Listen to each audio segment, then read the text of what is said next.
The arrow whistles past your ear, so close you can feel the fletching brush your skin. From behind the rocky outcrop, masked bandits emerge like demons from the desert heat, their curved swords glinting in the merciless sun.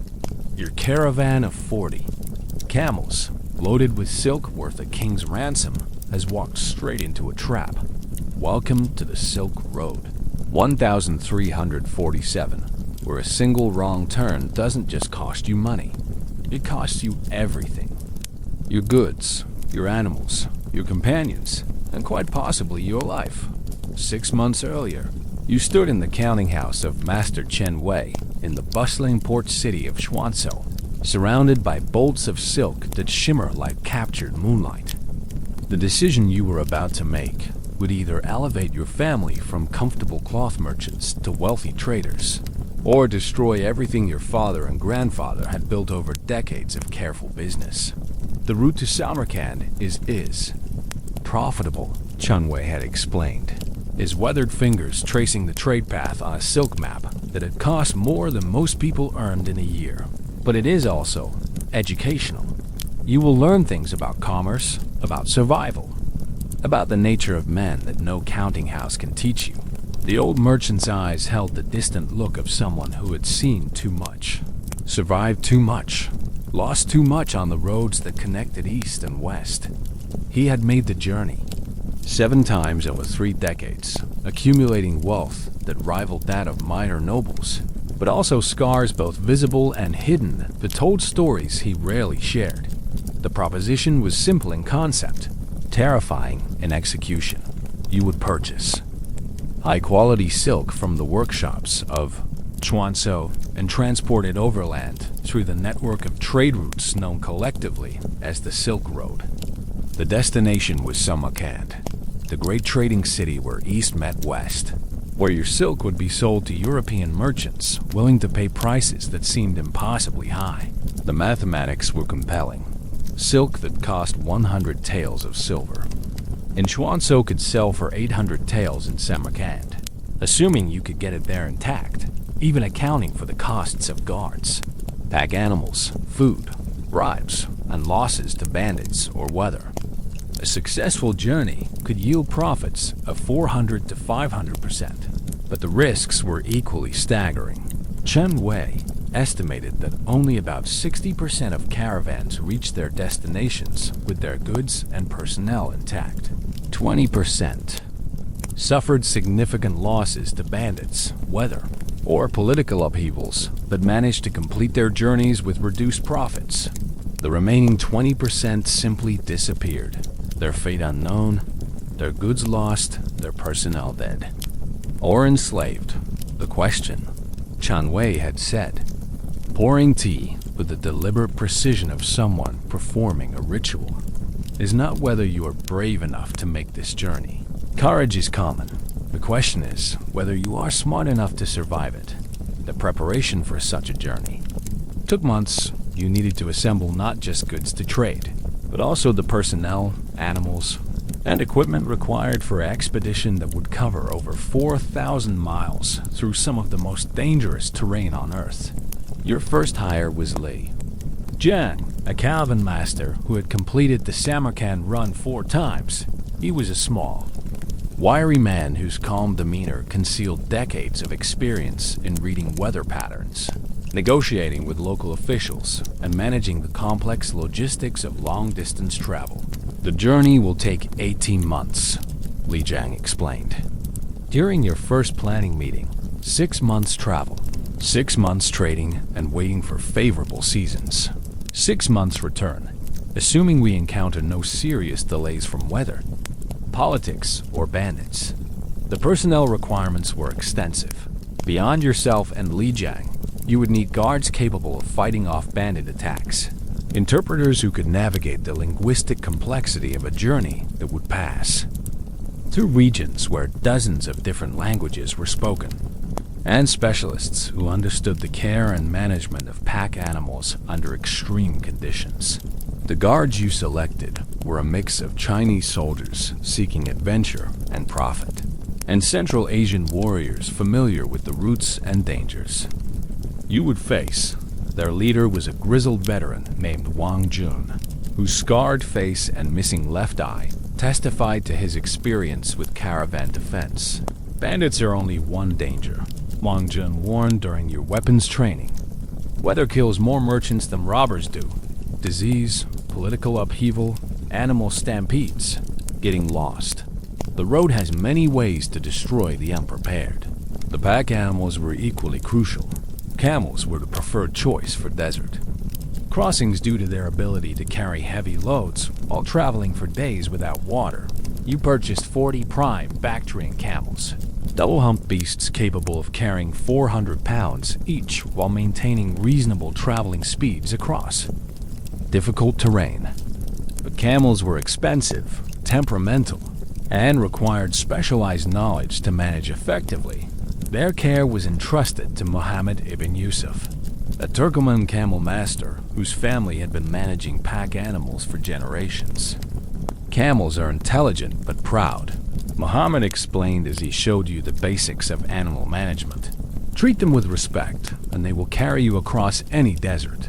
Abuse them or ignore their needs, and they will find ways to make your journey miserable. The good selection required balancing maximum profit potential against practical considerations of weight, durability, and appeal to Western markets. Silk was the obvious choice. Lightweight, extremely valuable, and consistently in demand throughout the Islamic world and Christian Europe. You invested your family's accumulated savings, borrowed heavily from moneylenders, and formed partnerships with other merchants to assemble a cargo worth approximately 4,000 taels of silver. The silk was carefully packed in waterproof containers designed to protect against rain, river crossings, and the omnipresent dust that characterized desert travel. The final preparations included purchasing maps of questionable accuracy, obtaining letters of transit from various officials whose authority might or might not be recognized along your route, and making arrangements for credit with banking houses in major trading cities. The Silk Road was not a single route, but a network of interconnected paths that had evolved over centuries of use. Your planned itinerary would take you northwest from Chuanzhou to Shan, then west along the Gansu corridor to Dunhuang, through the Taklamakan Desert to Kashgar, over the Pamir Mountains to Samarkand. Each segment presented unique challenges. The early stages through Chinese territory offered relative safety, but also extensive bureaucracy and taxation. The desert crossings were physically demanding and dangerous, but largely free of political complications. The mountain passes were treacherous but quick. The final approach to Samarkand passed through regions where local rulers might demand tribute or simply confiscate valuable cargo. As departure day approached, you found yourself alternating between excitement and terror. The potential rewards were enormous, but so were the risks. You were gambling everything your family had built on your ability to navigate thousands of miles of hostile territory with a fortune in silk that would make you a target for every bandit, corrupt official, an opportunistic ruler between China and Central Asia. The night before departure, Chen Wei hosted a farewell dinner that felt more like a funeral than a celebration. The toasts were subdued, the conversation careful, the atmosphere heavy with unspoken awareness that this might be the last time you would gather with friends and family. Remember, Chen Wei said, as the evening wound down, the goal is not to be brave.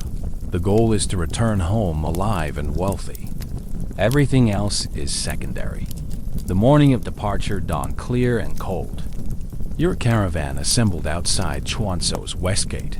40 camels, 20 men, and enough supplies to sustain the expedition for months of travel through territories where resupply might be impossible. As the city gates opened and your caravan began its first steps toward the western mountains, you felt the weight of responsibility settling on your shoulders like a physical burden. Behind you lay the known world of family, friends, and familiar business practices. Ahead stretched the unknown, adventures and dangers that would test every aspect of your character, intelligence, and will to survive. The initial weeks of travel through the familiar territories of southeastern China provided deceptive comfort. The roads were well maintained, the villages friendly, and the dangers limited to ordinary hazards like bad weather or difficult river crossings. This peaceful beginning lulled you into a false sense of security that would prove dangerous when real challenges emerged. Li Jiang used this easy period to begin your education in the realities of long-distance trade. Many first-time merchants make the mistake of thinking the entire journey will be like these first weeks, he explained as you walked alongside the camel train through rolling hills dotted with farming villages.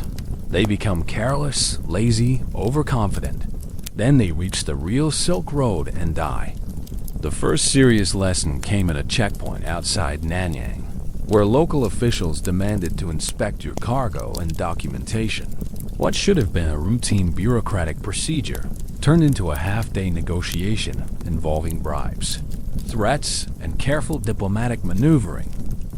Your papers are irregular, announced the chief inspector, a fat man whose silk robes indicated income far above his official salary. This creates problems for our office.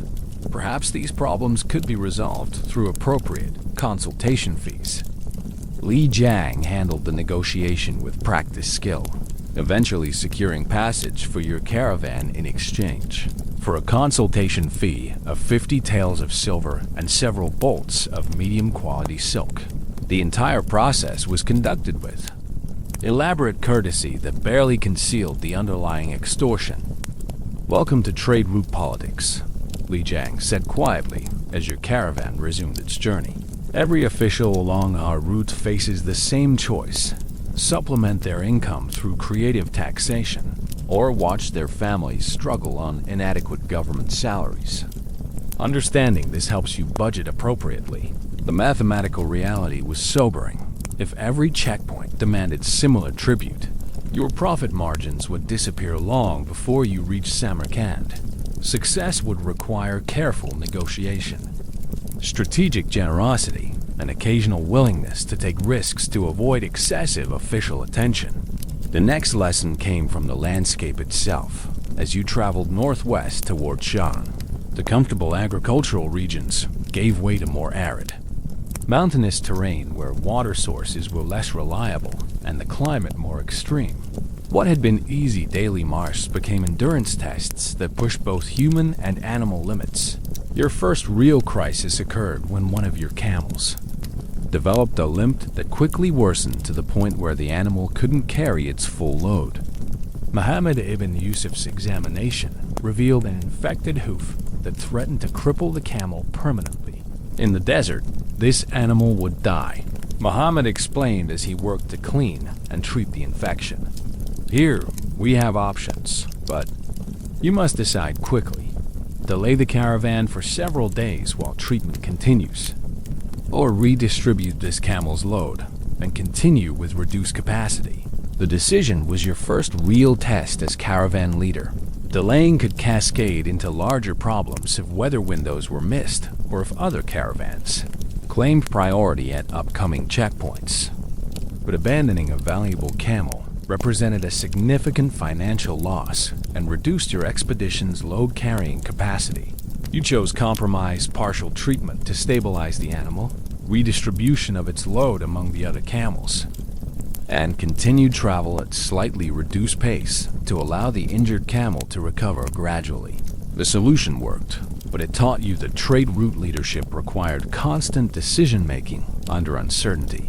The approach to Shan, China's ancient capital and the traditional starting point for Silk Road journeys, brought your first encounter with the international trading community.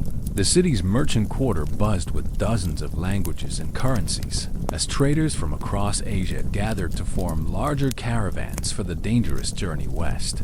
Safety in numbers, Li Jiang explained as you toured the merchant district. Individual caravans are easy targets for bandits. Large groups can defend themselves effectively, but they also create coordination problems and reduce travel speed. The challenge was finding compatible traveling companions whose goods, destination, and risk tolerance matched your own. Too many merchants in a single caravan led to conflicts over routes, schedules, and resource allocation. Too few provided inadequate security against bandit attacks. After several days of negotiation, you agreed to join a coalition caravan that would include 120 camels, 60 armed men, and trade goods worth approximately 15,000 taels of silver. The size was large enough to discourage most bandit attacks while remaining manageable for coordination purposes. Your partners included an experienced Persian rug merchant, 2 Syrian spice traders, a Jewish precious metal dealer, and several Chinese silk merchants with goals similar to your own. The diversity was both asset and liability, multiple perspectives and expertise, but also multiple agendas and potential conflicts. The coalition's leader was Ahmad ibn Muhammad, a veteran trader whose family had been working Silk Road routes for 3 generations. His weathered face and careful eyes suggested someone who had survived experiences that would have destroyed lesser men. The desert teaches harsh lessons, Ahmad told the assembled merchants during your first group meeting. Those who learn quickly survive. Those who learn slowly die. Those who refuse to learn become food for vultures. The final preparations in Shan included purchasing additional supplies, obtaining more letters of transit from Chinese authorities, and conducting final negotiations with local officials who controlled access to the western routes. The bureaucracy was extensive and expensive. Every permit required fees. Every stamp demanded tribute. Every inspection provided opportunities for creative interpretation of regulations. By the time you obtained all necessary documentation, your official expenses had consumed another 200 taels of silver. Consider it insurance, Ahmad advised as you reviewed the mounting costs. These papers may save your life if we encounter imperial troops or local militias. The bribes are expensive, but execution is permanent. The last evening in Shan was spent in final equipment checks and route planning. Maps of questionable accuracy were studied. Weather patterns discussed. Alternative routes debated. The conversations were technical, but underlaid with nervous energy that reflected everyone's awareness of the dangers ahead. Tomorrow we enter the real Silk Road, Li Jiang said, as you reviewed your personal equipment. From here west, we are beyond the reach of Chinese law, imperial protection, or familiar customs. What happens next depends on our skill, our luck, and our willingness to do whatever survival requires. The departure from Shan was both ceremony and practical necessity. The coalition caravan represented one of the largest trading expeditions of the year, and local officials gathered to witness the departure while calculating the customs revenues that successful return would generate. As your expanded caravan of 120 camels and 60 men began the march toward China's western frontier, you reflected on how much you had already learned about the realities of long-distance trade. The comfortable assumptions of your counting house life had been replaced by practical knowledge about negotiation, logistics, animal management, and survival. But according to the experienced traders around you, the real education was just beginning. The challenges you had faced so far were merely preparation for the test that awaited. Once you left the relative safety of Chinese territory and entered the lawless expanses of Central Asia, the Gansu corridor stretched before your coalition caravan like a natural highway carved between mountain ranges and desert wastes.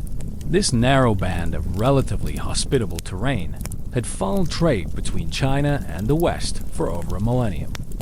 But its strategic importance also made it a target for raiders, rebels, and rival powers seeking to control the flow of goods and profits. The landscape gradually transformed from the green valleys around Shan to increasingly arid plateaus dotted with fortress towns that served as way stations for merchant caravans. Each settlement represented both opportunity and danger, chances to resupply and gather intelligence, but also exposure to corrupt officials, dishonest merchants, and potential informants who might sell information about your cargo to bandit groups. Your first major test came at Lanzhou, where the Yellow River created both a natural barrier and a crucial crossing point. The city controlled access to the western routes, and its officials were notorious for creative interpretation of transit regulations. Every caravan that passes through pays tribute, explained Ahmad ibn Muhammad as your coalition approached the city's imposing walls. The question is not whether we will pay, but how much, and whether the officials will be satisfied with reasonable amounts or demands so much that continuing becomes unprofitable. The negotiation process took 3 days and required all of Ahmad's diplomatic skills. The city's trade commissioner was a sophisticated man who understood exactly how much various types of cargo could bear in taxation without making continued trade unprofitable. Your silk is particularly fine, he observed, examining samples with the expertise of someone who had handled thousands of similar transactions. Such quality commands premium prices in Western markets. Surely you can afford appropriate appreciation for the protection and facilities our city provides. The final settlement required 300 taels of silver in administrative fees, plus gifts of silk and spices valued at another 150 taels.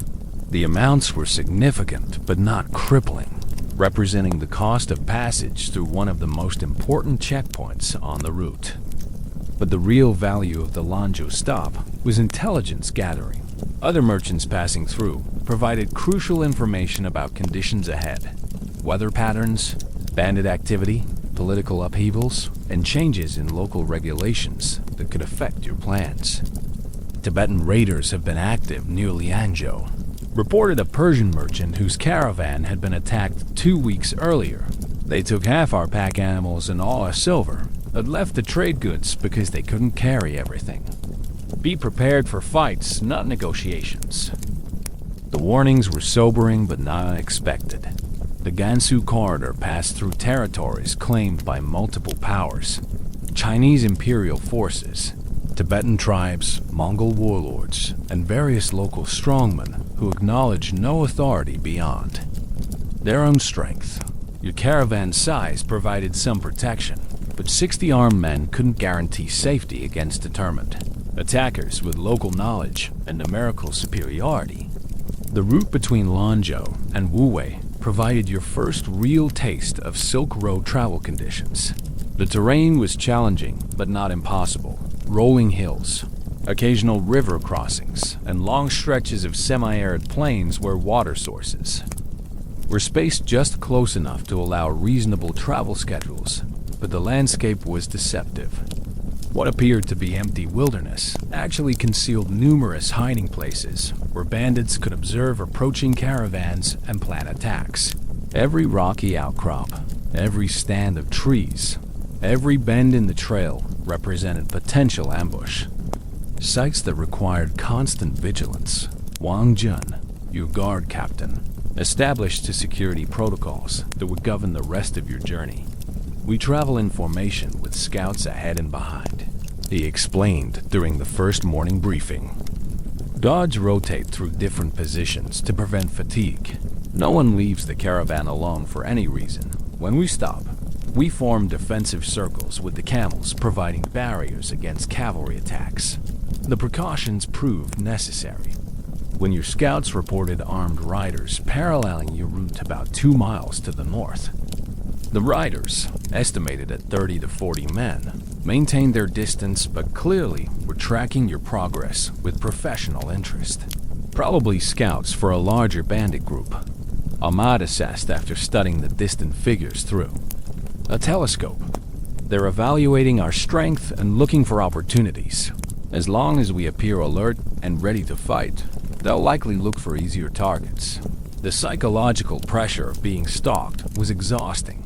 Every member of the caravan remained constantly alert, weapons ready, eyes scanning the horizon for signs of attack. The tension was sustainable for short periods, but wearing over the days it took to traverse regions where bandit activity was common. The riders eventually disappeared near Wuwei, probably discouraged by your caravan's size and obvious defensive preparations. but their presence had provided valuable education in the reality of Silk Road travel. The constant awareness that violence could erupt without warning, turning a commercial expedition into a fight for survival. Wu Wei itself was a revelation in the complexity of frontier commerce.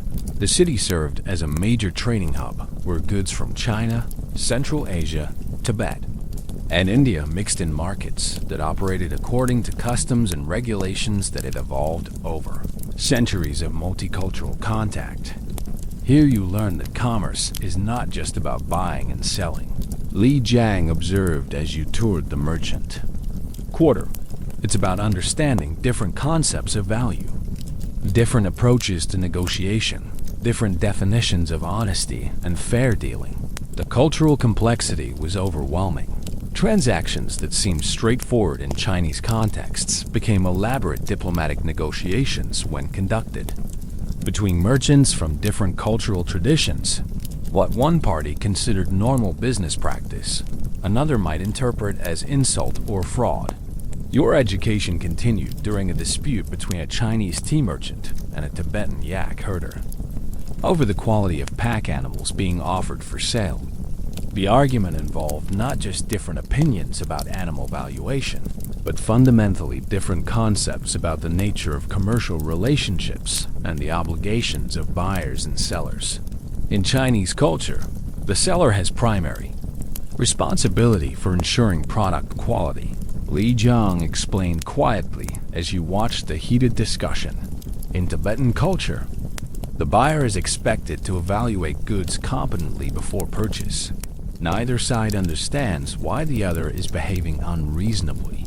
The resolution required intervention by a professional mediator, a local merchant fluent in multiple languages, and familiar with various cultural approaches to commercial disputes. His solution satisfied neither party completely, but allowed the transaction to proceed without violence or permanent ill will. "Welcome to international trade," Ahmad said with dark humor. "Half the skill involves understanding what people actually mean when they use words that sound familiar, but carry different implications in different cultures." The final stage of the Gansu corridor passage took your caravan through increasingly desolate terrain as you approached the edge of the Taklamakan Desert. The landscape became more alien with each day's travel. Rocky plains under vast skies, with mountain ranges visible in the distance, like walls marking the boundaries of known geography. The last major settlement before entering the desert was Dunhuang, famous throughout the trading world as the place where caravans made final preparations for the most dangerous segment of the Silk Road journey. The city existed primarily to serve merchant expeditions, and every aspect of its economy was geared toward providing the supplies, services, and expertise necessary for desert survival. From here, the real test begins, Ahmad announced as your coalition gathered in Dunhuang's central caravanserai. Everything we have experienced so far has been preparation. The desert ahead will determine who has learned enough to survive, and who has not. The preparations in Dunhuang were extensive and expensive. Water containers had to be checked and repaired, food supplies calculated and adjusted, route plans reviewed and updated based on latest intelligence about conditions ahead. Every detail mattered, because mistakes in the desert could be fatal. More importantly, this was the last opportunity to reconsider your commitment to the journey. Several merchants in your coalition chose to sell their goods in Dunhuang rather than risk the desert crossing. The profits were much smaller than those available in Samarkand, but the risks were eliminated entirely. You faced the same choice: continue toward potentially enormous profits and certain danger, or accept modest gains and return home safely. The decision would define not just your financial future, but your understanding of your own character and risk tolerance. After careful consultation with Li Jiang and review of your financial position, you chose to continue. The potential rewards justified the risks, and turning back now would mean accepting failure without discovering what you were truly capable of achieving. The last evening in Dunhuang was spent in final equipment checks and route planning. The maps of the desert crossing were more detailed than those for earlier segments, but they also carried warnings about areas where caravans had disappeared, oases that might be dry, and mountain passes that could be blocked by snow or controlled by bandits. "Tomorrow we enter the Taklamakan," Ahmad said during the final briefing. The name means place of no return in the local language. Our job is to prove the translation wrong. The Taklamakan Desert stretched before your caravan like an ocean of sand and stone under a sky so vast it seemed to dwarf human ambition into insignificance. From the last hills before Dunhuang, you could see the desert's edge, a line where green cultivation gave way to brown emptiness that extended beyond the horizon toward mountain ranges that seemed to float like mirages in the distance. "The desert has rules," explained Muhammad ibn Yusuf as your caravan made final preparations for the crossing. "Learn them quickly, follow them exactly, and you might survive. Ignore them, and the desert will kill you with patient efficiency."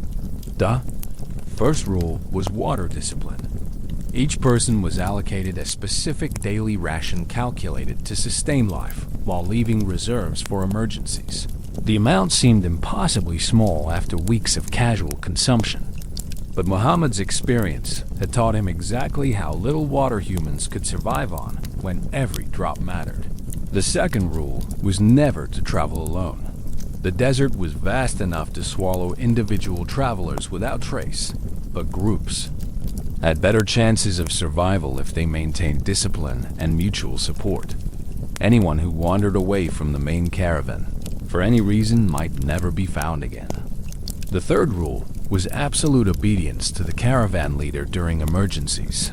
Personal preferences, individual comfort, and democratic decision-making were luxuries that the desert could not accommodate. When survival was at stake, orders had to be followed instantly and without question. The entry into the Taklamakan began at dawn with a ceremony that was both practical and psychological.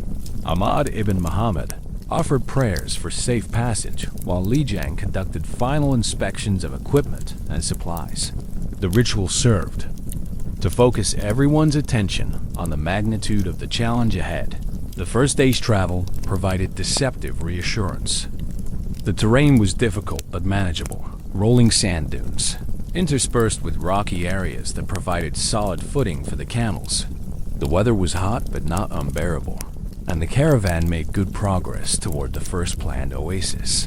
But the desert's character revealed itself gradually.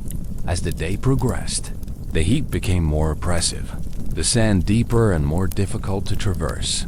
The mountains that had seemed close from Dunhuang appeared to recede into the distance, creating an unsettling sense that the landscape itself was working against your progress. The psychological impact was as challenging as the physical demands. The absolute silence was unnerving. No birds, no insects, no wind through trees. Just the soft padding of camel feet in sand and the occasional jingle of harness metal. The emptiness was so complete, it seemed to drain meaning from human activity. The desert tests your mind as much as your body, Li Jiang observed during the midday rest.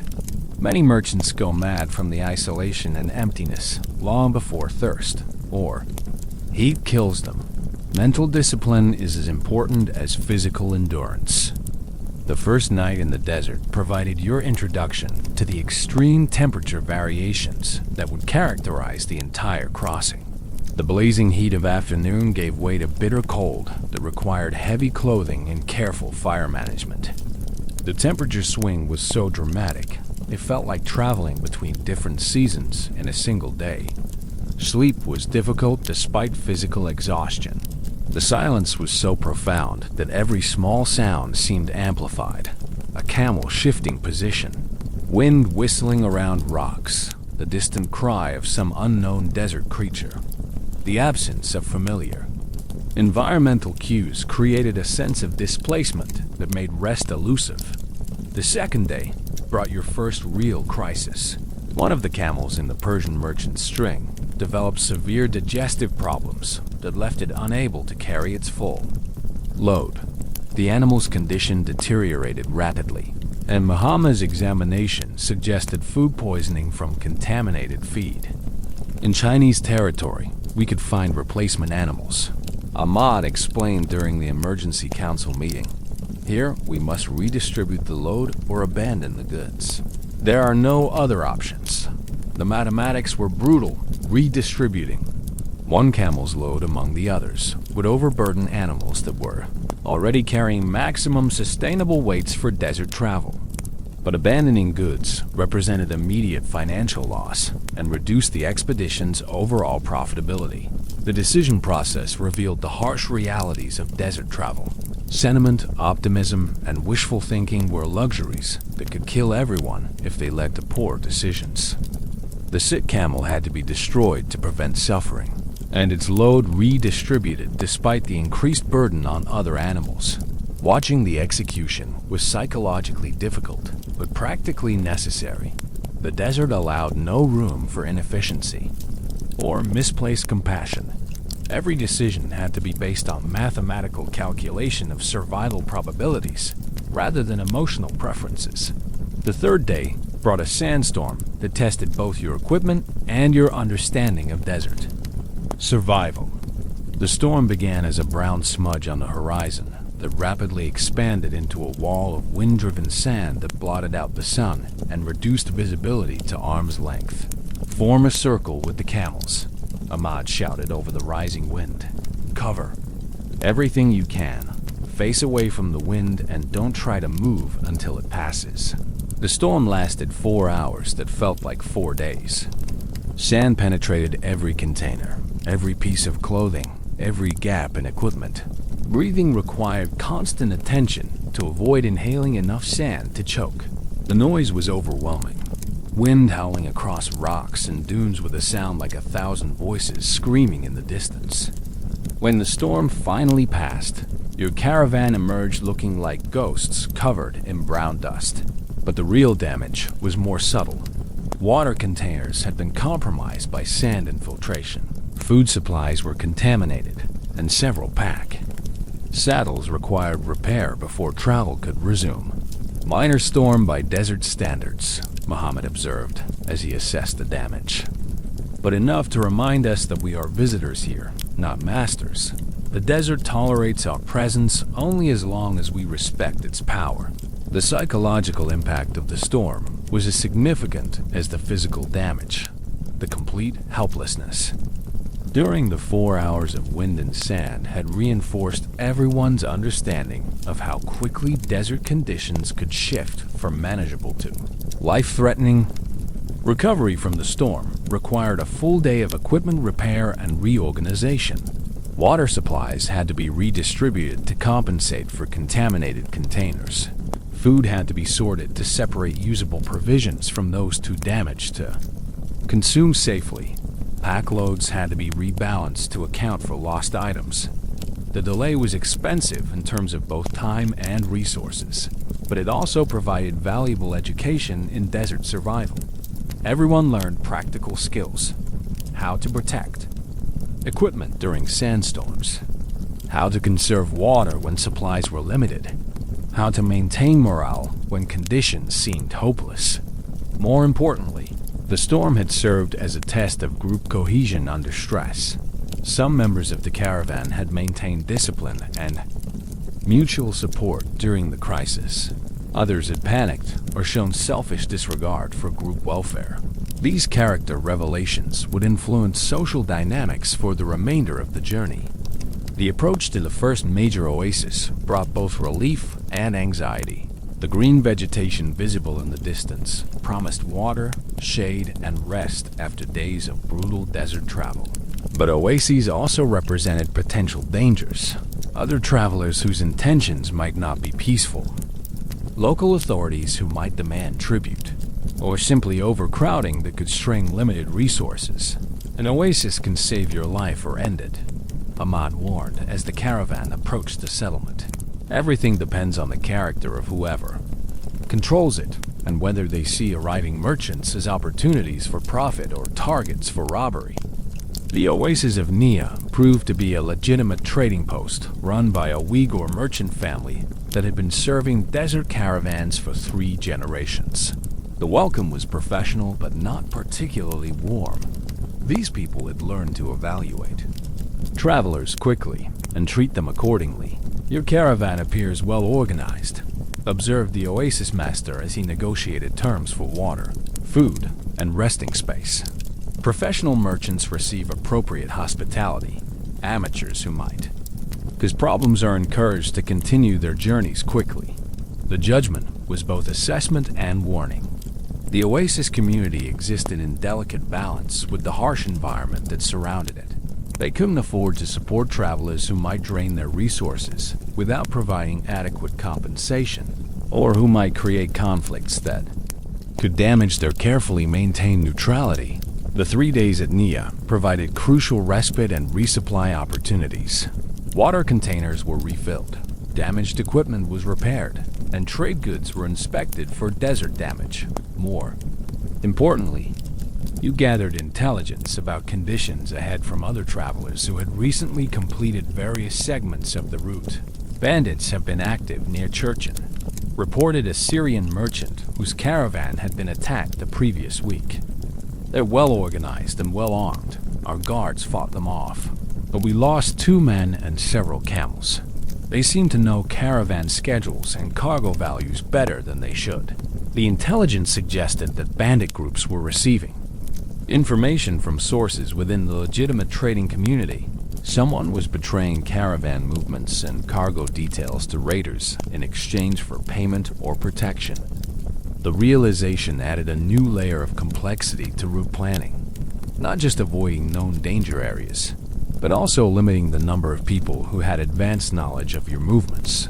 The departure from Nia marked the halfway point of the desert crossing. Behind lay the familiar dangers you had already survived. Ahead stretched unknown territory where different challenges awaited. The lessons learned during the first half of the crossing would be tested by whatever the desert chose to present next. The attack came, as most ambush do when your guard was starting to relax. 3 days out from Nia, your caravan had settled into the routine rhythms of desert travel. The terrain seemed manageable. The weather was cooperative, and the next oasis was only 2 days ahead. It was precisely the kind of comfortable predictability that experienced raiders knew how to exploit. Wang Jun spotted them first. Riders emerging from behind a rocky ridge about half a mile to your left. "Contact left," he called out, his voice carrying the professional calm of someone who had faced similar situations before. "Looks like about 20 mounted men. Could be bandits, could be local militia. Assume hostile until proven otherwise." The riders appeared to be observing your caravan while maintaining distance, which suggested either caution or coordination with other groups positioned elsewhere. Ahmad ibn Muhammad ordered the caravan to continue moving while guards took defensive. Positions and scouts checked for additional threats. If they wanted to parley, they would approach under a flag of truce, Ahmad observed, studying the distant figures through his telescope. If they're maintaining distance while paralleling our route, they're either planning an attack or waiting for reinforcements. The answer came 15 minutes later when additional riders appeared from behind ridges to your right and rear. Your caravan was being surrounded by an estimated 60 to 80 mounted raiders armed with bows, swords, and what appeared to be several crossbows of Chinese manufacture. "Defensive circle," Ahmad commanded, his voice cutting through the growing tension. "Drive the camels to the center. Guards to the perimeter. Prepare for contact, but don't initiate. Let them make the first move."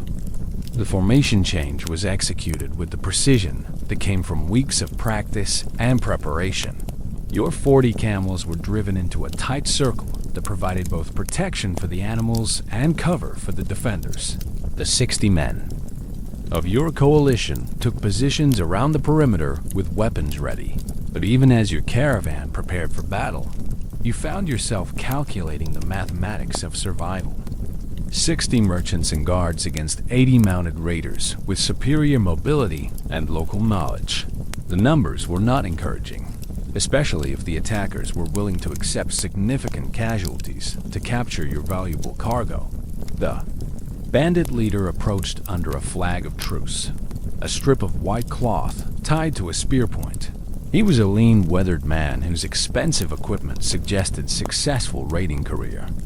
His manner was professional rather than threatening, like a merchant negotiating a routine transaction. "I am Timur of the Black Hawks," he announced in accented Chinese, stopping just outside arrow range. "Your caravan carries goods of considerable value. We offer protection services for reasonable compensation. Alternatively, we can take what we need through less pleasant methods." The offer was politely phrased extortion backed by overwhelming force. Timur was giving you the opportunity to negotiate tribute rather than forcing him to take everything through violence. The choice was between voluntary loss and potentially total destruction.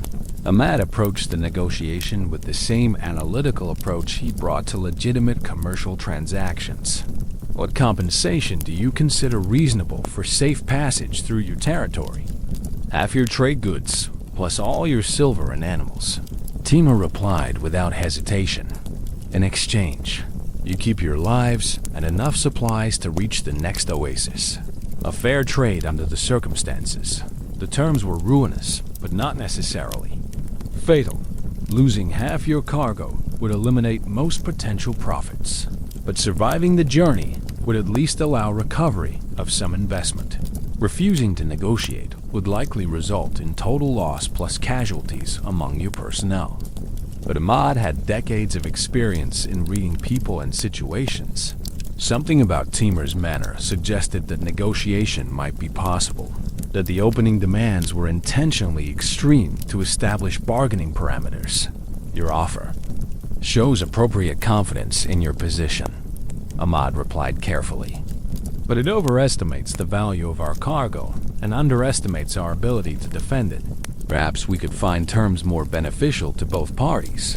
What followed was one of the most surreal experiences of your life. A commercial negotiation, conducted at sword point in the middle of a desert, with armed men on both sides ready to kill or die depending on the outcome. The discussion was polite, professional, and absolutely deadly serious.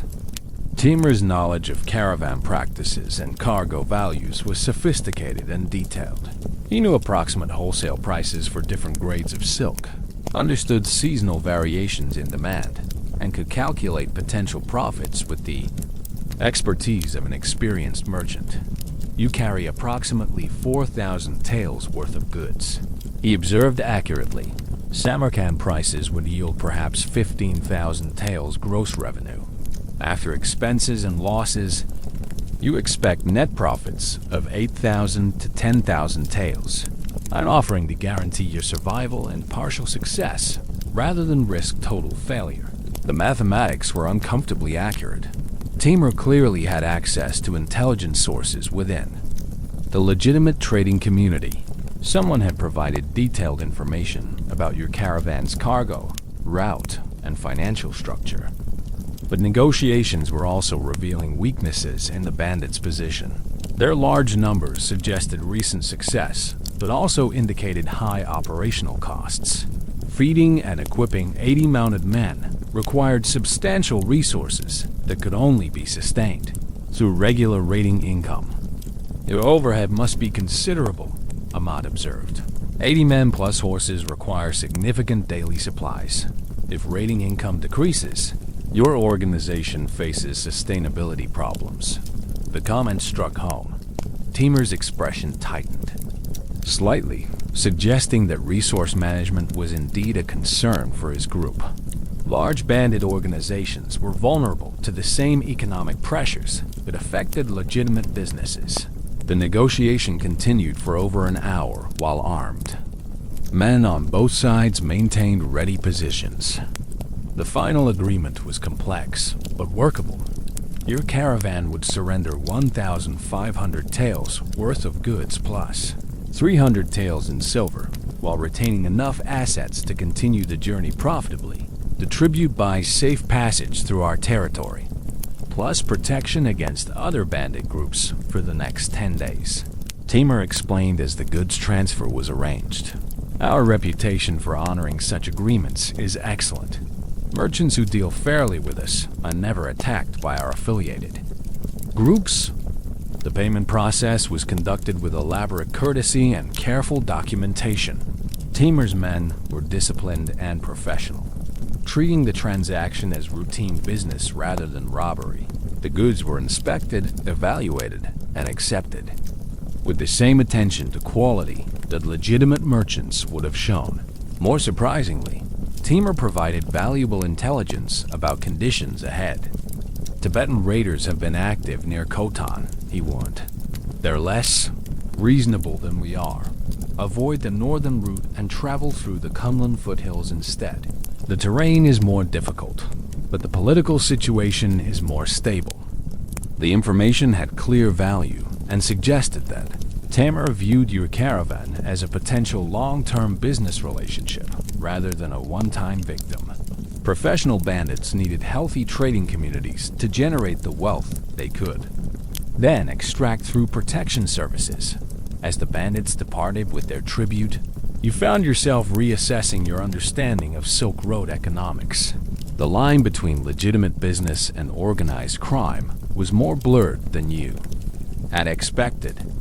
Tamer's operation was essentially a private taxation system that provided real services in exchange for involuntary payments. Welcome to frontier capitalism, Ahmad said with dark humor as your caravan resumed its journey.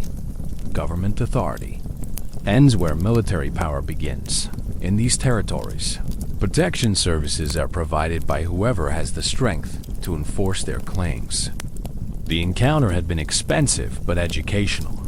You had learned practical lessons about negotiation under extreme pressure, assessment of relative military strength, and the complex economics of protection rackets. More importantly, you had discovered that survival often required adapting to local customs that differed dramatically from familiar legal and commercial frameworks. The psychological impact of the bandit encounter was complex and lasting. On one level, you felt relief at having survived a potentially deadly situation with manageable losses. On another level, the experience had reinforced your understanding of how vulnerable merchant caravans were in territories beyond effective government control.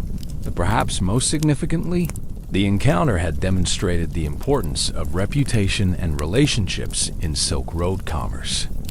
Tamer's willingness to negotiate fairly and provide valuable intelligence reflected his understanding that merchant caravans were renewable resources that should be harvested sustainably rather than destroyed through excessive greed. The lesson would prove valuable in future encounters with various forms of unofficial authority that controlled different segments of the route. Understanding the economic incentives and operational constraints of bandits, warlords, and corrupt officials was as important as understanding market conditions for silk and spices. The Kunlun Mountains rose before your caravan like a wall between earth and sky, their snow-capped peaks reaching elevations that seemed to challenge the very concept of human travel. The foothills alone were higher than any mountains you had ever seen, and the passes that would carry you through to the western valleys were invisible from your current position, hidden somewhere among peaks that disappeared into clouds. The mountains are more dangerous than the desert, Li Jiang explained as your caravan began the approach to the foothills. In the desert, you die slowly from heat and thirst. In the mountains, you die quickly from cold, altitude, avalanches, or simply falling off cliffs. There's less time to make mistakes and less opportunity to recover from them. The route through the Kunlun followed ancient paths that had been carved by centuries of use. But path was an optimistic description for trails that were often little more than foot-wide ledges on cliff faces. The engineering was remarkable. Previous travelers had built stone bridges across chasms, carved steps into solid rock, and constructed retaining walls to prevent sections of trail from washing away during spring floods. But the infrastructure was also fragile and only partially maintained. Bridges that had stood for decades could collapse without warning. Trails that seemed solid could be undermined by frost and erosion. Most dangerous of all, weather conditions in the mountains could change from manageable to deadly in a matter of hours. The first challenge was reorganizing your caravan for mountain travel. The camels that had performed so well in desert conditions were less suitable for steep, rocky terrain. Several animals had to be left at a trading post in the foothills, with their loads transferred to yaks and pack horses better adapted to high-altitude travel. Yaks are stubborn, slow, and temperamental. Explain to the Tibetan animal handler you hired to manage the new additions to your caravan, but they can carry heavy loads at altitudes that would kill camels or horses. Treat them with respect, and they'll carry you through passes where the air is too thin for normal breathing. The transition to mountain animals was expensive and logistically complex. Yaks carried smaller loads than camels, requiring more animals to transport the same cargo. They also required different food, equipment, and handling techniques that your Chinese camel drivers had to learn quickly. But the real challenge was psychological adaptation to mountain travel. The scale of the landscape was overwhelming. Valleys deeper than any river gorge, peaks higher than any building, distances that seemed small on maps but required days of dangerous travel to traverse. The altitude effects began gradually as your caravan climbed into the foothills. At first, the symptoms seemed minor, slight. Breathlessness during exertion, occasional headaches, difficulty sleeping. But as elevation increased, the effects became more severe and dangerous. Mountain sickness can kill, warned your Tibetan guide, a weathered man named Tenzin, whose family had been leading caravans through these passes for generations. Some people adapt quickly, others never adapt at all. Learn to recognize the symptoms in yourself and others. Pride and stubbornness won't overcome physiology. The first serious altitude emergency came when one of the Syrian spice merchants developed severe mountain sickness at about 12,000 feet elevation. His condition deteriorated rapidly. Severe headaches, nausea, disorientation, and difficulty breathing. Tenzin's examination suggested that continuing to higher altitudes could be fatal. He must descend immediately. Tenzin announced with the authority of someone whose advice could mean the difference between life and death. Mountain sickness at this altitude can progress to brain swelling. If that happens, descent won't save him. The decision created a crisis for your coalition caravan. Descending with the sick merchant would delay everyone's journey and potentially prevent completion of the mountain crossing before seasonal weather changes made travel impossible. But abandoning him would be both morally unacceptable and politically dangerous for future business relationships. Ahmad ibn Muhammad solved the problem through careful logistics and financial negotiation. The sick merchant's goods were purchased by other members of the coalition at fair prices, allowing him to return to lower altitudes with a small party. While the main caravan continued toward the high passes, mountain travel teaches hard lessons about individual limitations. Ahmad observed as the reduced caravan resumed climbing. Some challenges cannot be overcome through determination or preparation. Sometimes survival requires accepting defeat and choosing the least damaging form of failure. The trail through the higher elevations tested every aspect of your caravans. Organization and equipment. Narrow ledges required single-file travel with careful spacing to prevent animals from pushing each other off cliffs. River crossings involved rickety bridges that swayed alarmingly under the weight of loaded pack. Animals. Most challenging were the sections where avalanche danger required precise timing and rapid movement. Tenzin would evaluate snow conditions, weather patterns, and time of day to identify brief windows when crossing was relatively safe. The entire caravan would then rush through danger zones as quickly as possible. Avalanches are like desert sandstorms. Tenzin explained during one such crossing, "You can't fight them or outrun them. You can only avoid being in their path when they happen. The mountains choose when to kill you. Your job is to be somewhere else when they make that choice." The highest pass of the journey, at nearly 16,000 feet elevation, provided both the most spectacular views and the most terrifying travel conditions you had ever experienced. The trail was barely wide enough for loaded animals with 1,000-foot. Drops on both sides and winds strong enough to knock a man off his feet. The crossing took 2 days of careful travel during optimal weather conditions. Everyone walked rather than riding to reduce the load on pack animals. Equipment was double-checked before each day's travel. Emergency procedures were reviewed repeatedly to ensure proper response if anyone fell or became incapacitated. But the psychological impact of the high pass was as challenging as the physical demands.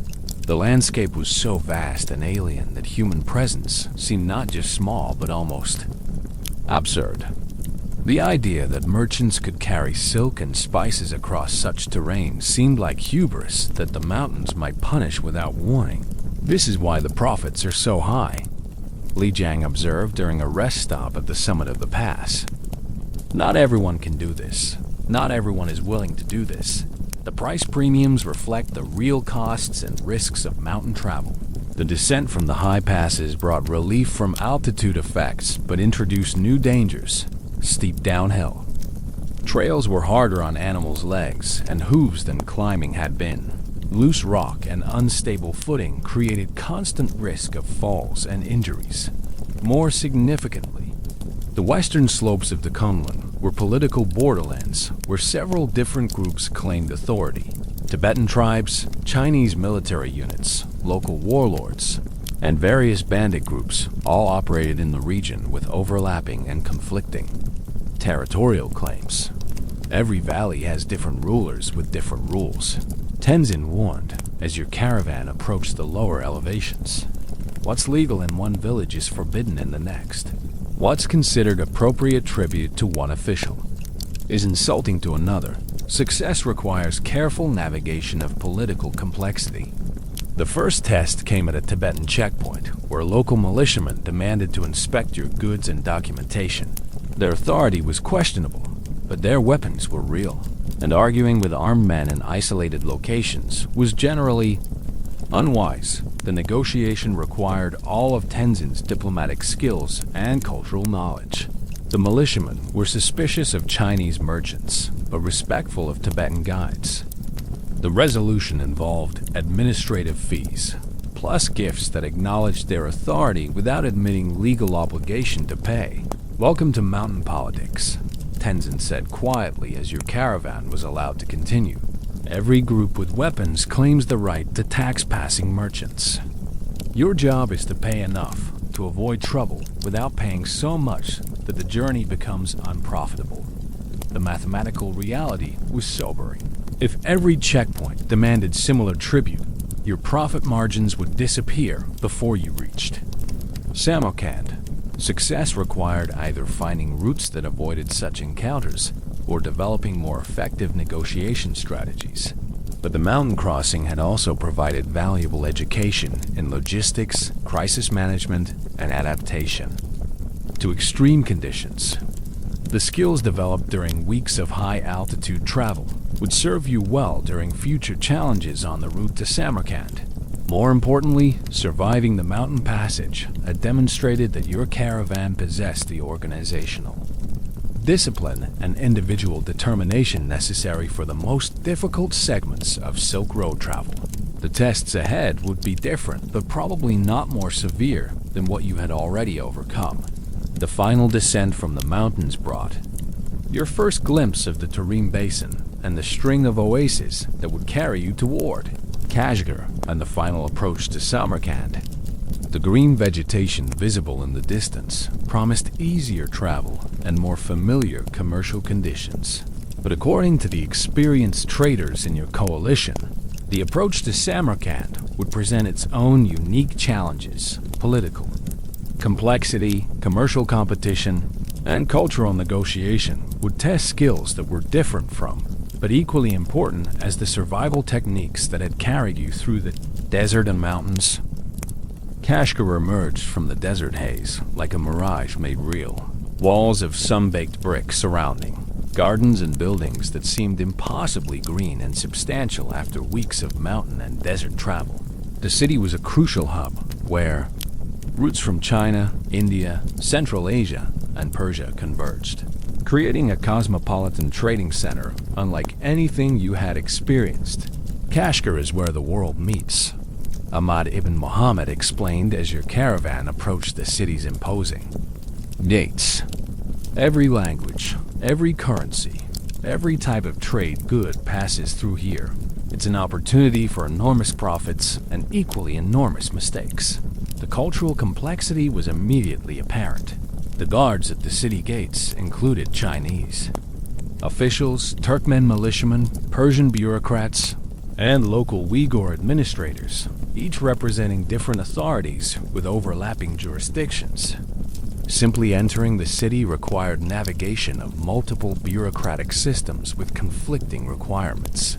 Your documentation is interesting. Observe the Chinese customs official, reviewing the transit papers you had collected during your journey.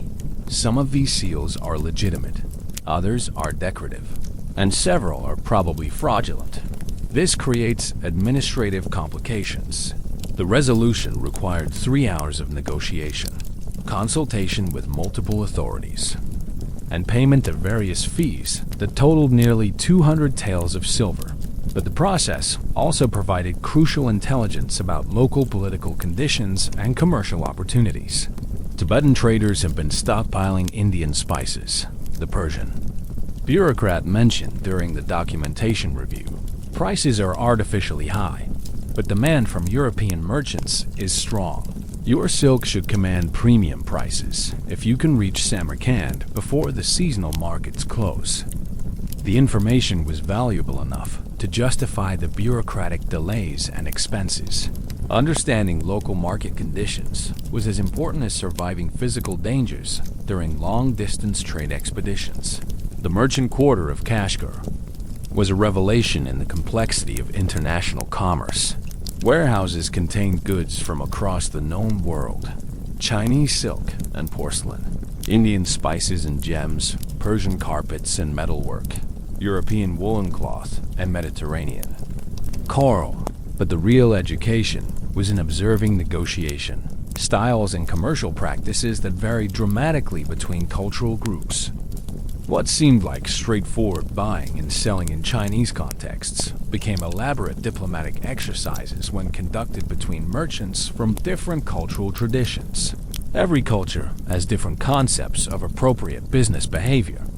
Li Jiang observed as you toured the merchant district.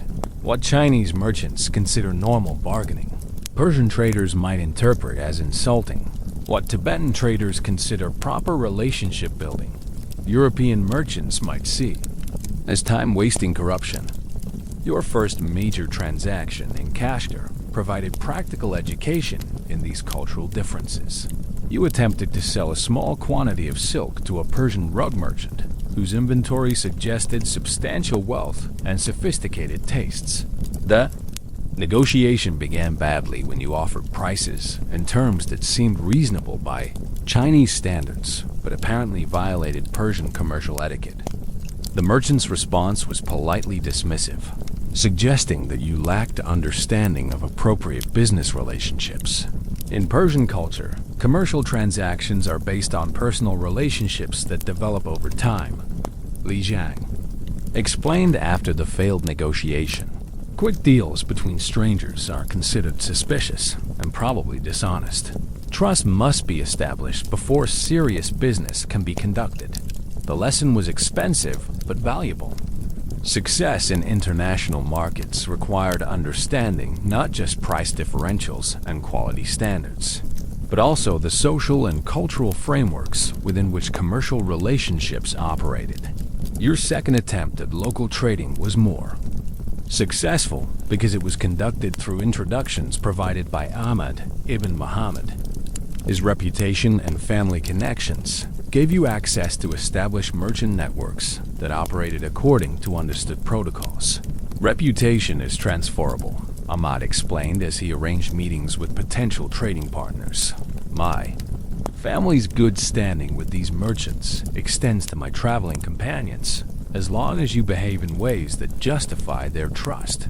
The protected introduction led to successful sale of premium silk at prices significantly above those available through casual market transactions. But the relationship also created obligations. You were expected to provide market intelligence, honor certain exclusive dealing arrangements, and maintain behavior standards that reflected well on Ahmad's reputation.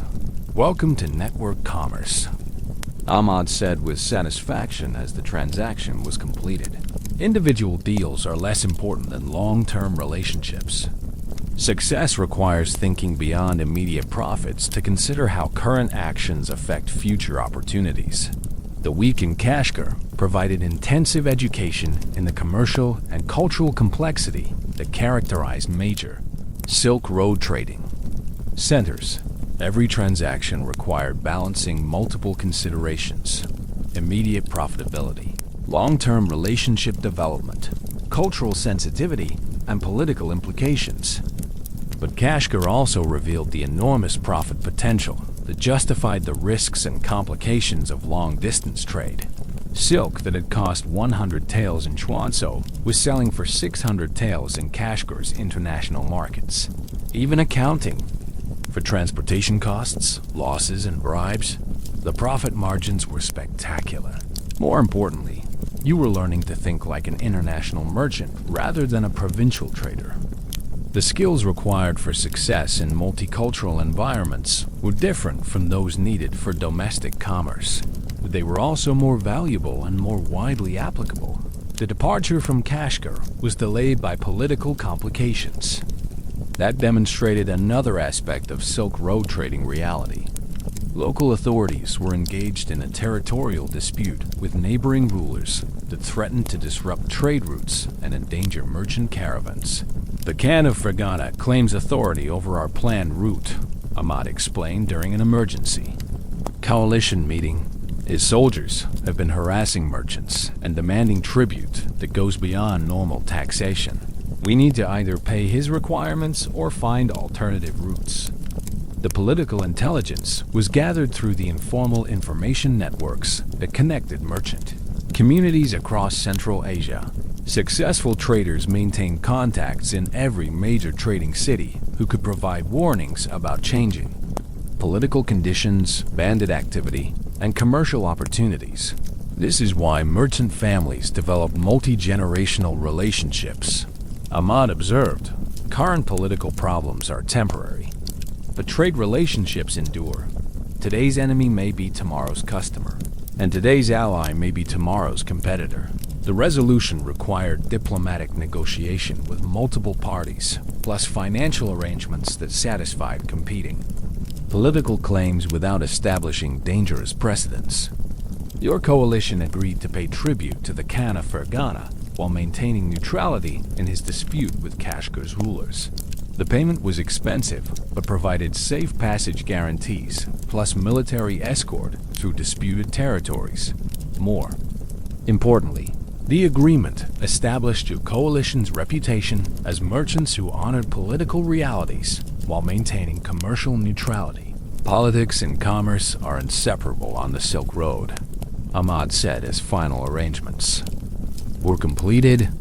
Successful merchants understand that trade routes pass through territories controlled by rulers whose military and political interests must be respected. The final departure from Kashgar was conducted with elaborate ceremony that reflected both local customs and your coalition's growing status as successful international traders. City officials provided formal send-off celebrations. Local merchants offered farewell gifts, and military authorities provided escort services for the first day's travel. But the ceremony also served practical purposes, demonstrating your coalition's good standing with local authorities, providing final opportunities for intelligence gathering, and establishing diplomatic precedents that might be valuable during future trading expeditions. The route towards Samarkand would pass through territories controlled by multiple rulers with varying degrees of legitimacy and effectiveness. The relationships established in Kashgar could provide crucial support during political negotiations that lay ahead. More immediately, the successful navigation of Kashgar's complex commercial and political environment had provided confidence and practical skills that would be essential during the final approach to your ultimate destination. Samarkand will be the ultimate test, Ahmad said as your expanded and now experienced caravan began the final leg of the journey. Everything we have learned will be needed to succeed in the world's most sophisticated international trading center. The final approach to Samarkand carried your caravan through landscapes that had witnessed the rise and fall of empires, the passage of armies, and the accumulated dreams of countless merchants who had traveled these same routes in pursuit of wealth and adventure.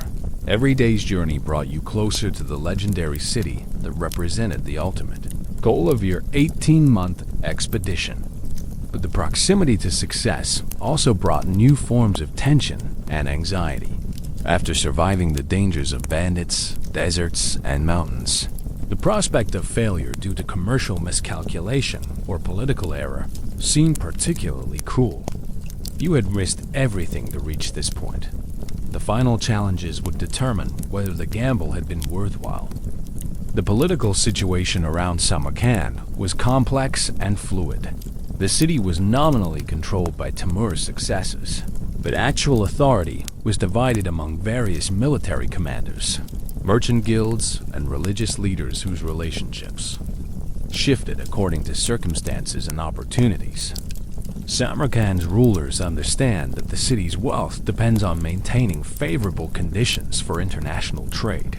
Ahmad explained as your caravan navigated the final political checkpoints, but they also compete with each other for the tribute and taxation revenues that merchant caravans represent.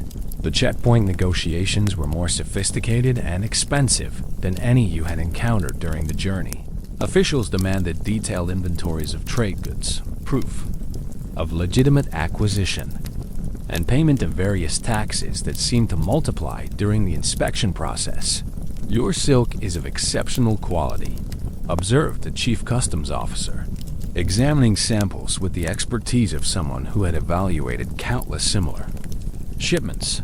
Such premium goods require appropriate documentation to ensure they meet Samarkand's market standards. The documentation process involved additional fees, delays for quality verification, and meetings with various officials whose authority was difficult to determine, but whose ability to create problems was undeniable. But the complications were also opportunities for intelligence gathering. Every official interaction provided information about market conditions, political relationships, and commercial opportunities that could affect your trading success.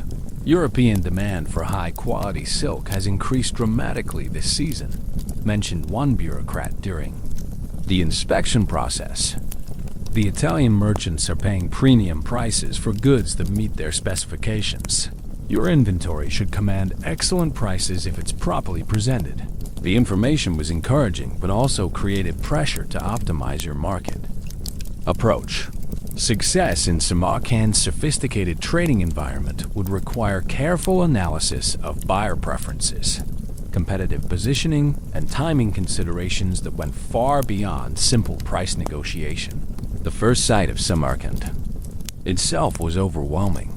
The city was larger, more prosperous, and more culturally diverse than anything you had ever imagined. Magnificent buildings with azure domes and intricate tilework rose above walls that enclosed a trading center that served the entire known world. This is why we made the journey, Li Jiang said quietly as your caravan approached the merchant. Quarter, everything we've endured, every risk we've taken, every loss we've suffered, it was all to reach this place where East truly meets West. The merchant quarter was a city within the city, containing warehouses, workshops, counting houses, and accommodations that served the international trading community. The cultural diversity was staggering. Chinese merchants, Persian traders, Indian spice dealers, Arab textile specialists, European wool merchants, and Russian fur traders, all operating within the same commercial district. But the diversity also created challenges.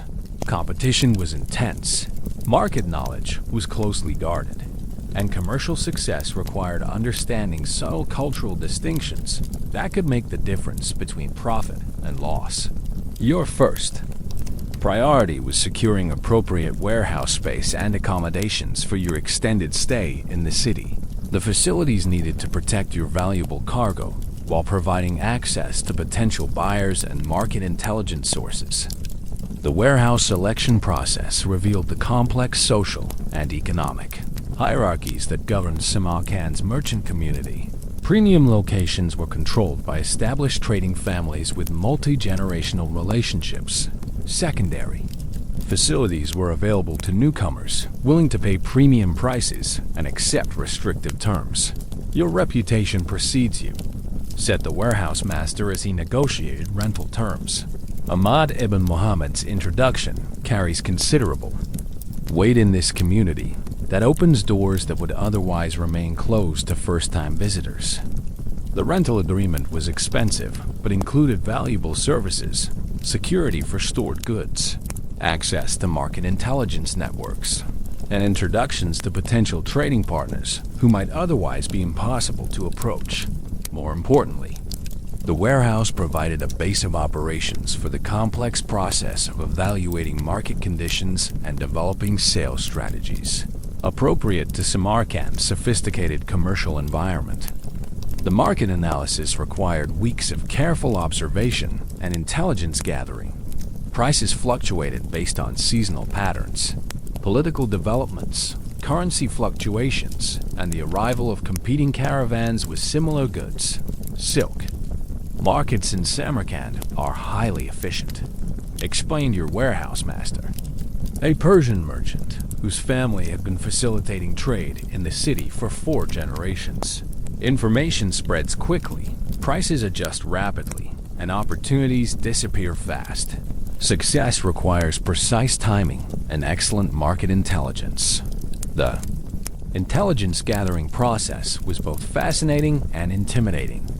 You learned to read subtle indicators that revealed market trends, which merchants were buying aggressively, which goods were being stockpiled, which currencies were strengthening or weakening. You also learned to navigate the cultural protocols that governed commercial relationships in the city. European merchants operated according to different principles than Chinese traders. Islamic commercial law created frameworks that differed from Christian or Confucian business practices. Every culture has developed sophisticated approaches to commercial relationships. Observed a Venetian silk merchant during one of your market. Research conversations. Success requires understanding these differences and adapting your approach accordingly. Your first major sales opportunity came when a consortium of Italian merchants expressed interest in purchasing a significant portion of your silk inventory. The potential transaction would provide excellent prices, but would also require meeting quality standards and delivery schedules that were more demanding than anything you had previously encountered. Italian buyers are extremely particular about silk quality and consistency, warned the Venetian merchant who had arranged the introduction. They will inspect every bolt, test every thread, and reject anything that doesn't meet their exact specifications. But if you can satisfy their requirements, they pay premium prices without argument. The inspection process was more thorough than any you had experienced. Italian textile experts examined your silk with magnifying glasses, tested its strength and consistency, and evaluated its color uniformity according to standards that seemed impossibly precise. But the attention to detail also demonstrated why European markets were willing to pay such high prices for Chinese silk. The quality standards were demanding, because European customers were willing to pay premium prices for goods that met exacting specifications. "Your silk is exceptional," announced the lead inspector after completing his evaluation. "The quality is consistent, the workmanship is excellent, and the colors are exactly what our customers prefer. We're prepared to purchase your entire inventory at premium prices. The negotiation that followed was the most complex commercial transaction of your career. Prices, quality guarantees, delivery schedules, payment terms, and dispute resolution procedures all required careful consideration and skillful negotiation. But the final agreement exceeded your most optimistic expectations. The prices were higher than you had dared hope. The payment terms were secure, and the relationship established connections with European trading networks that could support future expeditions. Congratulations, Ahmad said as the contracts were finalized. You've just completed one of the most successful first-time trading expeditions I've witnessed. But remember, this is just the beginning. The real question is whether you can repeat this success consistently. The successful completion of your silk sales in Samarkand marked the halfway point of your trading expedition, but it also began the equally challenging process of preparing for the return journey to China. The route home would present familiar dangers, but also new challenges as you traveled with different cargo, different weather conditions, and the psychological pressures that came with protecting hard-won profits. Your financial success in Samarkand had been spectacular. The silk that had cost 4,000 taels of silver in Chuanzhou had sold for 18,000 taels in the international markets of Central Asia, even accounting for transportation costs, bribes, losses, and the various expenses accumulated during 18 months of travel. Your net profit would exceed 10,000 taels, enough to transform your family from comfortable merchants into genuinely wealthy traders. But success also created new problems. Carrying such substantial wealth across 4,000 miles of dangerous territory would make your caravan an attractive target for every bandit group, corrupt official, and opportunistic ruler along the route. The return journey would require different strategies and precautions than the outbound trip. Rich merchants faced different dangers than poor ones, Ahmad observed as you planned the return route. When you carried silk, bandits wanted your goods. Now that you carry gold and silver, they want your life as well as your wealth. The mathematics of survival have changed accordingly. The cargo selection for the return journey required careful analysis of market opportunities in China versus the risks of transporting additional goods. Samarkand's markets offered access to products that commanded premium prices in Chinese markets: Persian carpets, Central Asian horses, precious stones, and luxury manufactured goods that were unavailable in China. But additional cargo meant additional weight, slower travel, and increased vulnerability to theft.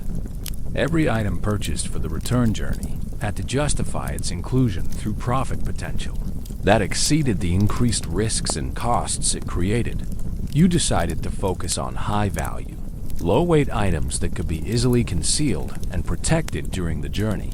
Precious stones, rare spices, and small luxury goods that commanded enormous price premiums in Chinese markets while being relatively easy to transport and guard. The route planning for the return journey considered seasonal factors that would be different from those encountered during the outbound trip. Winter travel through the mountain passes would be impossible, but spring flooding might make desert crossings more dangerous. Timing the journey to avoid the worst weather conditions was crucial for survival. We need to reach the Kunlun passes before the autumn snows begin, Li Jiang calculated as he reviewed weather patterns and travel schedules. That means departing Samarkand within 6 weeks and maintaining steady progress through the desert. Crossings. The personnel decisions for the return journey were equally complex. Some members of your original expedition chose to remain in Samarkand to pursue trading opportunities rather than risk the return journey. Others wanted to return to China but were unwilling to travel with a caravan carrying such substantial wealth. Your final expedition consisted of 25 men and 15 camels, smaller and more maneuverable than the outbound caravan, but also more vulnerable to attack. The reduced size was compensated by careful selection of experienced guards and guides who understood the special challenges of protecting wealthy merchants during dangerous travel. Wang Jun, your original guard captain, had proven his worth during multiple encounters with bandits and political authorities. His recommendation to hire additional security specialists familiar with the return route was expensive, but probably necessary. Homebound merchants faced different threats than outbound ones. Wang Jun explained as he interviewed potential additional guards. Everyone knows that successful traders carry wealth on the return journey. The question is not whether we'll be attacked, but how often and by whom. The departure from Samarkand was conducted with deliberate discretion rather than the ceremonial send-offs that had characterized previous stages of your journey. Attracting attention to your caravan's wealth and destination could provide intelligence to bandit groups or corrupt officials who might interfere with your travel plans. But the reduced visibility also meant foregoing some of the political protections and commercial relationships that had facilitated your outbound journey. The return trip would rely more on speed, stealth, and defensive capabilities than on diplomatic immunity and bureaucratic cooperation. The first weeks of return travel provided deceptive reassurance. Your smaller, more experienced caravan made excellent time through familiar territory, while encountering only routine challenges from officials and environmental conditions. But the psychological pressures were different and more intense than anything you had experienced during the outbound journey. Every encounter with strangers, every unexpected delay, every unusual circumstance created anxiety about potential threats to your accumulated wealth. Paranoia is a survival skill for rich merchants, Ahmad observed during one of your evening strategy discussions. The difference between appropriate caution and destructive fear is experience in reading situations accurately. The first serious test came when your caravan was approached by a group of officials claiming authority to inspect merchant caravans and collect taxes on behalf of a regional warlord. Their credentials were questionable, but their weapons were real, and their knowledge of your route and timing was suspiciously accurate. Your documentation lacks proper endorsements from our administration, announced the leader of the group, examining papers that had been accepted without question during your outbound journey. This creates legal complications that require immediate resolution. The situation was clearly extortion, but refusing to cooperate could result in violence that might destroy everything you had worked to achieve. The challenge was minimizing the tribute demanded while avoiding confrontation that could escalate into deadly conflict. Wang Chun's assessment of the group's military capabilities was not encouraging. They were well armed, familiar with the terrain, and probably supported by additional forces positioned elsewhere. Direct resistance would likely result in casualties and possible total loss of cargo. The negotiation required all of Ahmad's diplomatic skills plus careful attention to the psychology of corruption and extortion. The officials needed to extract tribute that justified their operation while maintaining the fiction that they were providing legitimate government services. Perhaps these legal complications could be resolved through appropriate administrative fees. Ahmad suggested opening negotiations that would determine how much of your profits would be surrendered to unofficial taxation. The final settlement was expensive, but manageable 1,500 taels in taxes, plus gifts valued at another 300 taels. The amounts were painful, but not crippling, representing about 15% of your accumulated profits. But the encounter also provided valuable intelligence about the security situation along your return route. Word of your successful trading expedition had spread through unofficial networks that connected bandits, corrupt officials, and various opportunistic groups throughout Central Asia. Were marked, Wang Jun observed after the extortion group departed. Every bandit organization along our route knows we're carrying wealth. The question is whether we can reach Chinese territory before someone decides to take more serious action. The realization required adjustments to your travel strategy. Speed became more important than comfort or cost savings. Avoiding predictable routes and schedules became essential for preventing ambushes. Most importantly, maintaining operational security became crucial for preventing additional intelligence about your movements from reaching potential attackers. The changes were expensive and stressful, but they also demonstrated how much you had learned about survival during dangerous travel. The skills developed during the outbound journey were proving valuable for the different but equally challenging problems of the return trip. More importantly, the successful navigation of complex extortion attempts had reinforced your confidence in your ability to handle whatever challenges the return journey might present. You had survived the most dangerous parts of the Silk Road once. With experience and preparation, you could survive them again. The ambush that would test everything you had learned about survival came 3 days out from Kashgar, at the same rocky outcrop where your journey had begun with the whistle of an arrow past your ear. But this time, you were ready. Wang Jun had spotted the signs 2 hours before the attack. Disturbed soil where horses had been concealed, scraped rock where weapons had been positioned, and the unnatural absence of desert wildlife that suggested human presence in areas that should have been empty. Same tactics, different season, Wang Jun reported as he briefed your defensive preparations. They're using the terrain exactly as Timur's group did during our outbound journey. But we're not the same merchants who negotiated tribute 18 months ago. Your caravan had been transformed by months of dangerous travel. Every man knew his role during emergency situations. Every piece of equipment had been tested under combat conditions. Most importantly, your leadership team had developed the kind of coordinated decision-making capability that could mean the difference between survival and destruction. The attacking force was larger than Timur's had been, perhaps 100 mounted, raiders armed with superior weapons and displaying the kind of tactical coordination that suggested military training.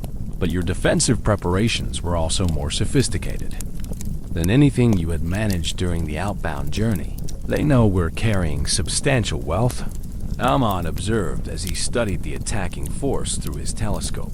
This isn't opportunistic robbery. It's a planned operation designed to capture everything we've worked to accumulate. The bandit leader who approached under a flag of truce was not Timur, but a younger man whose expensive equipment and confident manner suggested leadership of a large, successful organization. His opening demands confirmed your worst fears about the attacker's intentions and knowledge. "I am Rashid al-Mulk of the Desert Eagles," he announced. "Our intelligence indicates that your caravan carries wealth sufficient to fund our operations for an entire year. We offer you the opportunity to surrender this wealth in exchange for your lives. No other terms will be considered." The demands were absolute. Total surrender of all accumulated profits, plus animals and equipment in exchange for safe passage to the nearest settlement with enough supplies to survive. Accepting would mean returning to China with nothing but the clothes on your backs. But refusing meant fighting a battle against overwhelming odds with stakes that included not just your wealth, but your lives and the lives of everyone who had trusted your leadership during the expedition. "We require time to consider your generous offer," Ahmad replied, buying precious minutes to assess options and prepare whatever response you chose to make. The consultation among your leadership team was brief but intense. The mathematical reality was stark. 25 men against 100 attackers in terrain that favored the larger force. Conventional military analysis suggested that resistance would be suicidal, but you also possessed advantages that pure numerical analysis didn't capture. Your men were experienced, disciplined, and fighting to protect wealth they had earned through months of dangerous effort. The attackers were motivated by profit rather than desperation, which might make them less willing to accept heavy casualties. More importantly, your caravans. Equipment and positioning had been optimized for defensive operations. The lessons learned during previous encounters had been incorporated into defensive strategies that maximize your limited manpower. We can't win a prolonged battle, Wang, Jun assessed, but we might be able to make attacking us more expensive than the raiders are willing to pay. The question is whether we're willing to bet our lives on that calculation. The decision was ultimately yours as caravan leader. Accept certain impoverishment or risk probable death in a fight that would test everything you had learned about. Survival, leadership, and the mathematics of violence.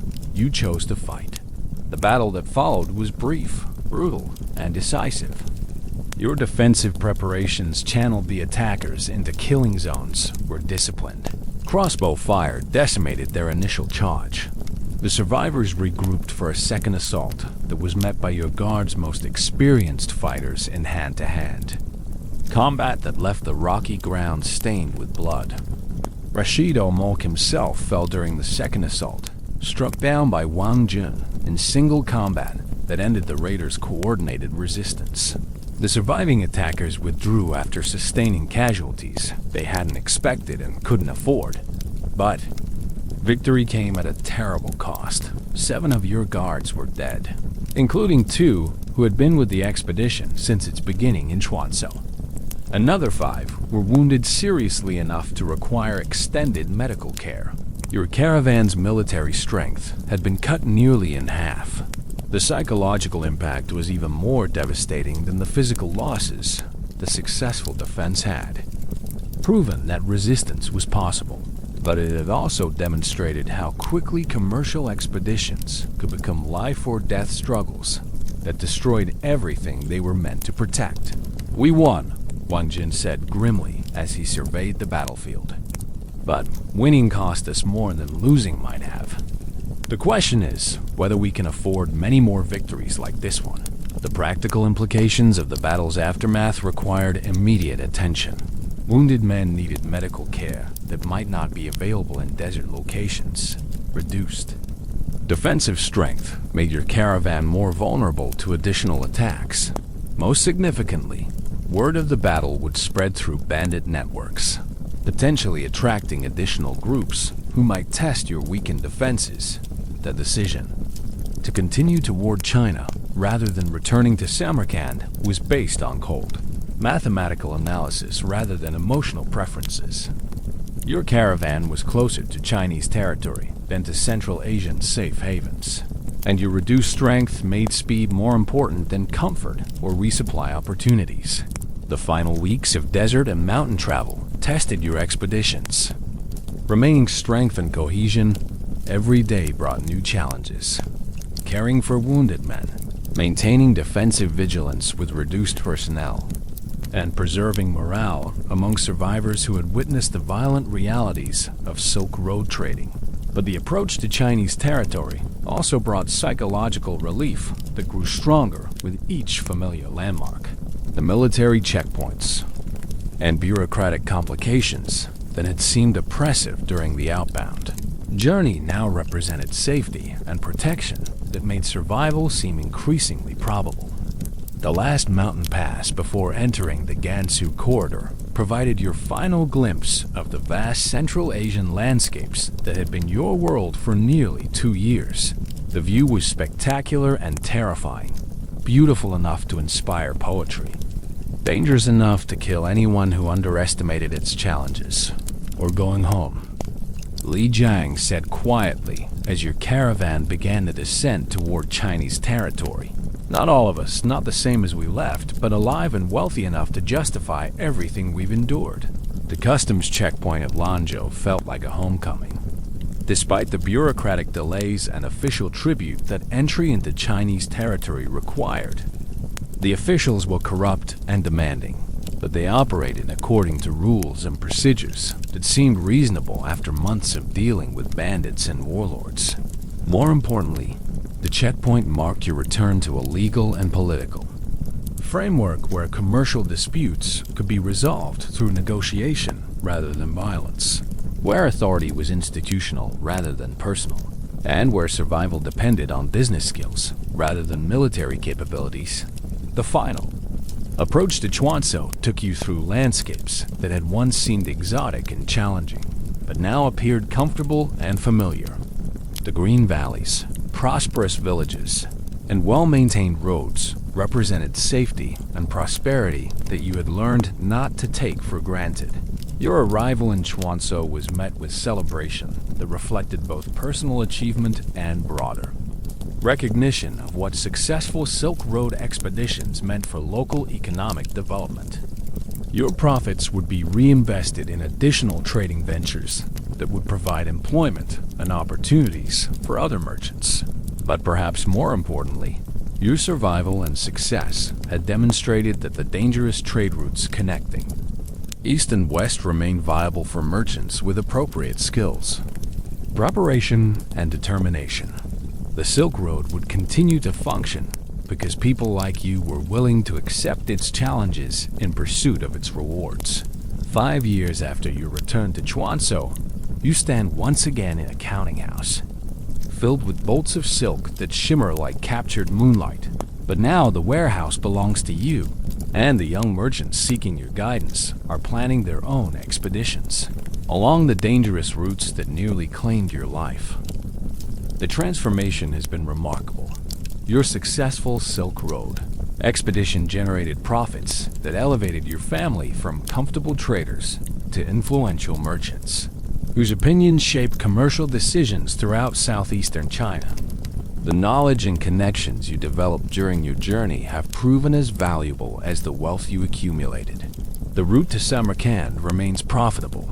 You explain to a group of ambitious young traders, tracing the familiar path on a silk map that has been copied from the one that guided your own journey. But it is also educational. You will learn things about commerce, about survival, about the nature of men that no counting house can teach you. Your words echo those that Chen Wei spoke to you years earlier, but now you understand they're deeper. Meaning, the Silk Road was never just about transporting goods from one market to another.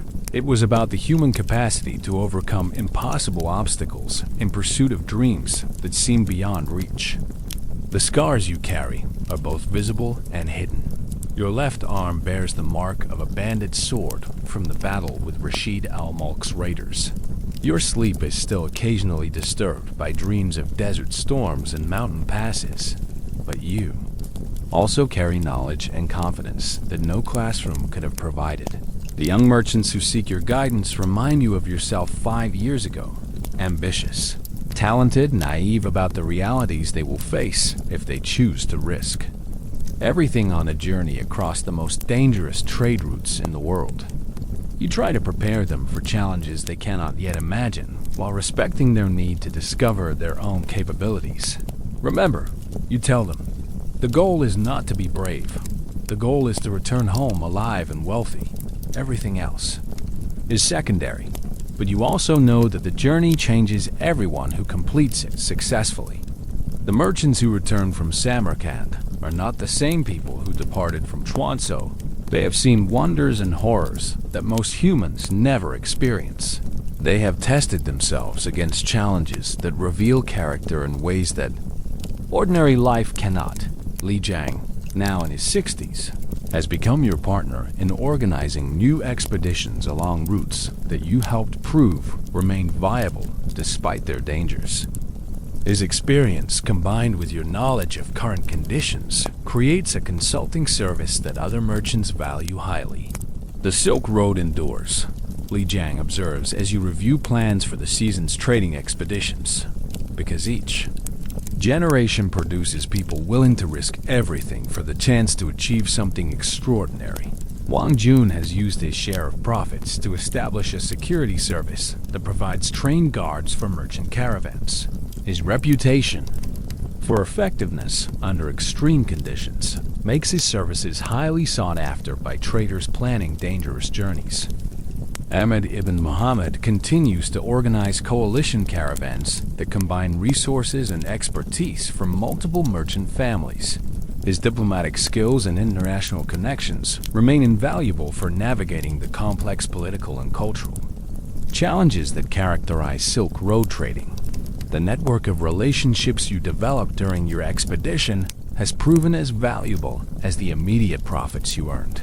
Trade connections in Samarkand, Kashgar, and other Central Asian cities provide ongoing opportunities for profitable commerce that doesn't require personal travel along dangerous routes. But perhaps most importantly, your successful expedition has contributed to the broader functioning of the trade networks that connect East and West. Every caravan that completes the journey safely encourages others to attempt similar expeditions. The cumulative effect maintains the flow of goods, ideas, and cultural influences that enrich civilizations across Eurasia. The silk that made your fortune continues to flow along the routes you helped prove viable. Chinese manufacturers benefit from access to Western markets that pay premium prices for quality goods. Central Asian cities prosper from the taxes and trade revenues that merchant caravans generate. European consumers gain access to luxury goods that enhance their lives and expand their understanding of the wider world. Your personal story has become part of the larger narrative of human commerce and exploration that stretches back centuries and forward into an unknown future. The merchants who traveled these routes before you made your expedition possible. The merchants who follow you will benefit from the knowledge and relationships you helped establish. The counting house where you now conduct business contains maps, documents, and trade goods that represent connections to cultures and markets across the known world. The familiar objects tell stories of human ingenuity, courage, and determination that transcend individual profit and loss. The silk that started your journey as a luxury commodity has become something more, a symbol of the human capacity to create beauty and meaning through trade relationships that span continents and connect civilizations that might otherwise remain isolated from each other. The young merchants who seek your guidance will face challenges that are both similar to and different from those you encountered. Political conditions change. Bandit groups rise and fall. New routes are discovered, while old ones become impassable. But the fundamental requirements for success remain constant: courage, intelligence, adaptability, and the willingness to risk everything for the chance to achieve something extraordinary. As evening falls over Chuanzhou and the counting house grows quiet, you reflect on the remarkable journey that transformed you from a provincial merchant into an international trader whose decisions affect commerce across Eurasia. The broken camel harness that started your adventure as a symbol of disaster has been replaced by goods and relationships that represent ongoing connections to the wider world. Tomorrow will bring new challenges and opportunities as the cycle of Silk Road trading continues. Young merchants will depart on expeditions that will test their courage and skill. Experienced traders will return with profits and stories that will inspire the next generation of adventurers. The trade routes that nearly claimed your life remain dangerous and demanding, but they also remain viable because people like you are willing to accept their challenges in pursuit of their rewards. The Silk Road endures not because the dangers have diminished, but because the human spirit continues to seek adventure, profit, and connection beyond the familiar boundaries of home. The arrow that whistled past your ear in the desert ambush that began your real education in Silk Road. Survival has been replaced by the quiet sound of silk being measured and sold in markets that you help make accessible to Chinese merchants. The transformation represents not just personal success, but contribution to the larger human story of commerce, exploration, and the willingness to risk everything in pursuit of dreams that seem impossible until they are achieved. The counting house grows dark as the last merchant departures for the evening, but the silk continues to shimmer in the moonlight that filters through the windows. Somewhere in the distance, caravans are preparing for journeys that will test everything their members believe about courage, survival, and the price of achieving extraordinary success. The Silk Road awaits them as it awaited you, with challenges that will either destroy them or transform them into something greater than they ever imagined possible. The choice, as it always has been, is theirs to make.